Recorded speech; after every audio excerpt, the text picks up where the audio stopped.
Back in early '92, my ex-wife Laura was working with a group in Nashville, Tennessee called Reconciliation Prison Ministries.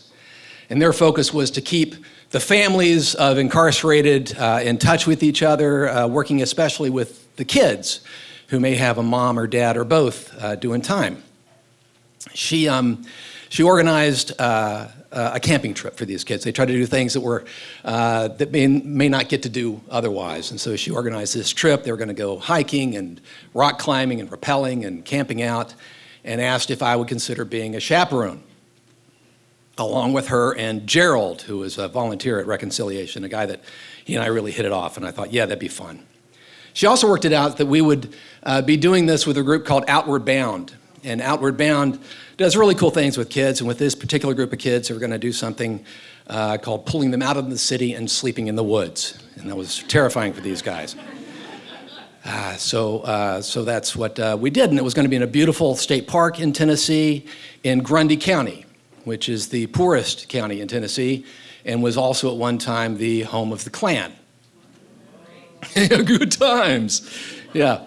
And so we all 12 loaded up in a van, 3 adults and these 12 kids, and drove the 2.5 hours down into Grundy County. When we got there, they were hot, they were a little antsy, so we went straight to the local swimming hole, which was Grundy Lake. The kids, there were 11 black kids and 1 white kid. And before they made it out of the van and across the parking lot, the young girl had been called an in-lover, and all the kids had been spit at. And I freaked. I was furious. I'd never seen anything like this in my life in person. I looked over at Gerald, who's 6'2" and 240 pounds and black, and he's shaking his head, no, don't do anything. And I looked at the kids, and they just walked on like nothing had happened and just went right on down to the water. And then when they hit the water, it all kicked to hell. The name calling started again, the spitting started again, and the locals started throwing rocks. And so we got the hell out of Dodge and decided, let's just go find our campsite. And so we drove to our reserved campsite and found that we were the only folks there. We're going to be the only ones in the woods that night. And first ones there, we set up the tents. Gerald, Laura, and I set up the tents.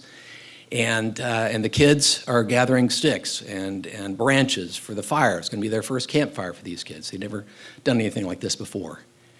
We kept it simple. It was going to be hot dogs and baked beans and s'mores for dinner, and they thought it was just the best thing ever. And after that, we sat around the campfire and played Uno by flashlight.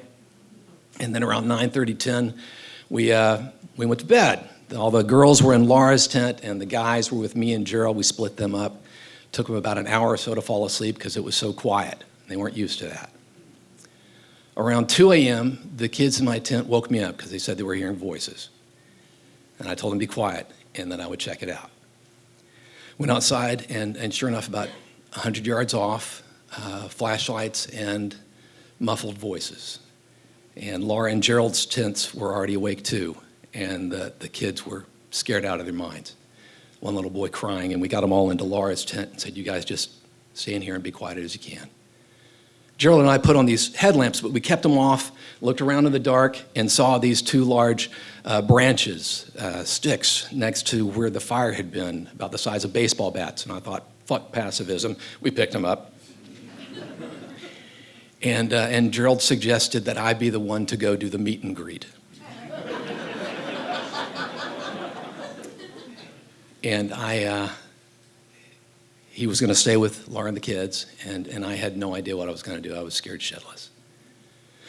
So I kept my lamp off, and I took a wide arc around so that they wouldn't be able to see where I was coming from, and got up within just a few yards and flipped my lamp on and just said, "Can I help you?" And there were about 6 or 7 guys about my size, and I scared the bejesus out of them. They were just 6 youth ministers looking for their campsite late at night.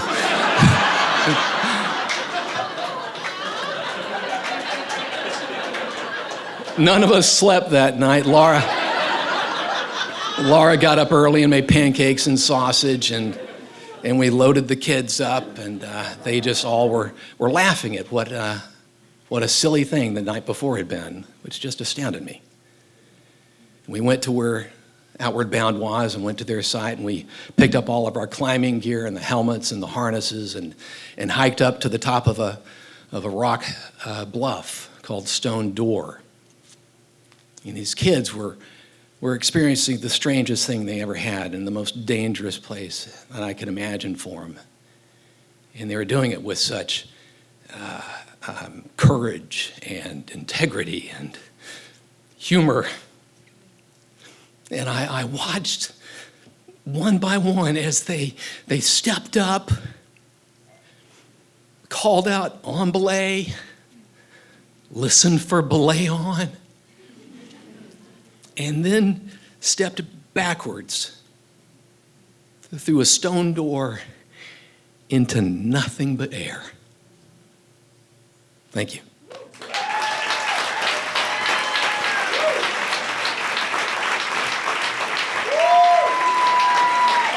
Cooper Thornton, ladies and gentlemen.